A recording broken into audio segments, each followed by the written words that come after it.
Salut, alors dans cette vidéo, je voulais te partager un conseil de vente que tu n'as sûrement jamais entendu. Il sort d'un bouquin que je vais bientôt résumer, qui est un bouquin en fait qui date de au moins une quinzaine d'années, qui est sorti par l'un des fondateurs de la boîte, qui est une agence, une entreprise, on va dire une agence de consulting dans la vente aux États-Unis, mais qui est absolument à la fois pas connue, cette agence est absolument pas très connue, et l'auteur non plus, sont pas très connus. C'est des bouquins. Du coup, il y a deux bouquins, vraiment, deux bons bouquins sur la vente, qui s'appuient sur des chiffres, sur l'accompagnement de leurs clients. Et le conseil que je vais te donner, j'aimerais bien d'ailleurs, si tu penses vraiment que ce conseil, tu l'as jamais entendu ailleurs, de le mettre dans les commentaires, quoi, en disant oui, ou voilà. Ça me permet d'être un peu plus visible et au moins ça me permet de voir si, en fait, le conseil que je donne, euh, est connu ou en fait pas du tout et savoir si tu apprends vraiment quelque chose parce que finalement quand je fais des vidéos YouTube on sait jamais vraiment qui regarde et comme les gens ne réagissent pas on ne sait jamais. Bon, maintenant rentrons dans cet exemple. Je vais prendre un premier exemple, quelque chose un peu concret, c'est imaginons on se rencontre dans une soirée, ok? Et moi je te dis que je suis coach sportif. Voilà, que ça va parler à beaucoup de gens, parce que forcément les problèmes personnels, hein, c'est un peu plus émotionnel qu'un problème professionnel. Bref, on discute, ok? Et il arrive un moment donné où, dans la conversation, imaginons que tu es un peu en surpoids, que voilà, ok, ça fait un an que tu fais plus de sport. L'idée c'est que je sens que je peux avoir un potentiel client devant moi, mais il faut que j'arrive à le décider, en fait, à le motiver. Qu'est-ce qui va faire que, ça va te motiver? En fait, ce qu'il faut arriver à faire en ce moment-là, c'est bien sûr, au-delà de ne pas mentir au client, être sûr que son produit ou son service va régler le problème.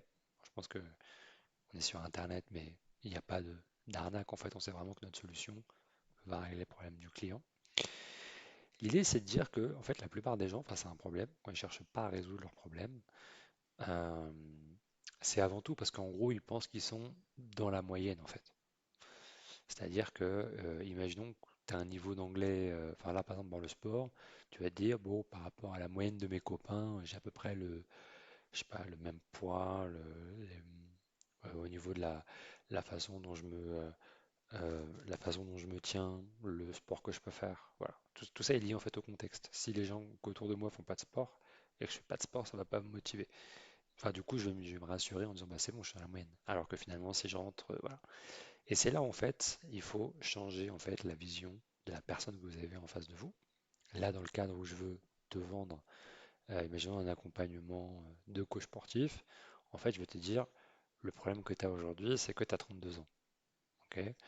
Et que là, ça fait un an que tu fais pas de sport. Et en fait, en s'appuyant par exemple sur des chiffres hein, ou sur des cas concrets, des études de cas, et voilà, en fait, tu penses que toi ça va, du coup tu sors 3 fois par semaine, on va dire que tu bois à chaque fois 2 verres d'alcool. Voilà ce qui va se passer dans 10 ans pour toi en fait. Et donc là, en lui expliquant finalement les risques, en pensant, lui, il va se dire, bon bah, je sais pas, si on s'imaginait au niveau de son sport sur une échelle de 1 à 10, lui, il se positionnait peut-être 4 ou 5. Donc ça va. En fait, toi, tu vas lui dire qu'il est à 2 ou 3. Je dis pas qu'il est à -10, mais en fait, il est plus bas que ce qu'il pense, en fait. Que du coup, le fait d'être plus bas, en fait, ça va lui changer sa vision. En disant, en fait, ta situation, en vérité, elle est beaucoup plus grave. Parce qu'en fait, là, t'es cool parce qu'encore t'es jeune et tout ça. Mais honnêtement, moi l'idée c'est pas de t'empêcher de sortir, d'avoir une vie sociale. Il faut en avoir une. Simplement avoir peut-être un peu plus de contrôle sur, par exemple, ton alcoolisme ou ta quantité d'alcool que tu peux consommer à chaque fois, mais surtout avoir des moments de soupape en fait où en fait tu vas pouvoir aussi réguler tout ça. Parce que honnêtement, peut-être que dans 15 ans, tu auras des problèmes avec ton foie. Bien sûr que le coach ne le sait pas, il ne peut pas garantir à 100% que, parce que ce que tu fais, ça a de l'impact, mais il faut en effet, c'est là le conseil de vente, en fait, donner simplement la réalité, le contexte, la situation réelle. Moi, ça m'arrive chez les clients sur la prospection commerciale ou sur de l'automatisation, c'est de dire, en fait, le problème là, c'est que vous ne mettez pas en place des process, par exemple, d'automatisation. Aujourd'hui, vos équipes font les choses à la main.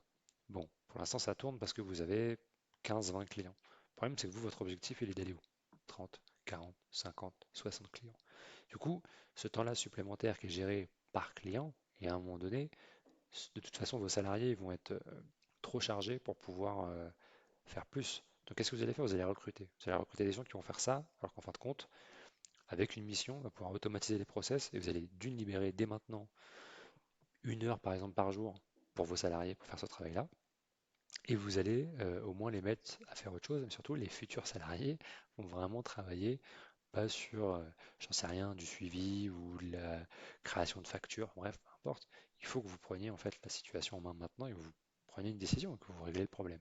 Voilà, ça c'est exemple dans le monde professionnel et donc c'est ça qui va jouer dans la vente en fait. C'est que il faut jouer, il faut changer en fait la vision qu'a le contact à l'instant T vis-à-vis d'un problème. Voilà. Pour les problèmes de santé, pareil, je sais pas, vous avez un peu mal au dos quand vous faites du tennis, ok. Le problème, c'est que si tu règles pas ça maintenant, que tu fais pas une radio, que tu fais pas un suivi, en fait, tu risques dans 3 ans d'avoir un blocage de dos ou de devoir, enfin voilà, ça aura tel et tel impact. Et c'est là où, du coup, le client va changer et va comprendre finalement que la situation que tu pensais en gros tranquille, elle l'est pas et qu'il doit agir là-dessus. Mais du coup, c'est après lui apporter une solution en douceur, on peut pas non plus être radical, mais voilà. Donc si ce conseil te semble pertinent ou pas d'ailleurs, s'il te semble absolument pas pertinent, il y a les commentaires, je réponds à tous les commentaires, même si j'en ai pas beaucoup. Et si tu as trouvé ça utile, mais laisse même un oui en commentaire. Et au moins ça veut dire que je suis sur la bonne voie et que du coup j'apporte des conseils intéressants. Bon voilà, je vais arrêter là. Il fait déjà nuit ici et je te dis à bientôt.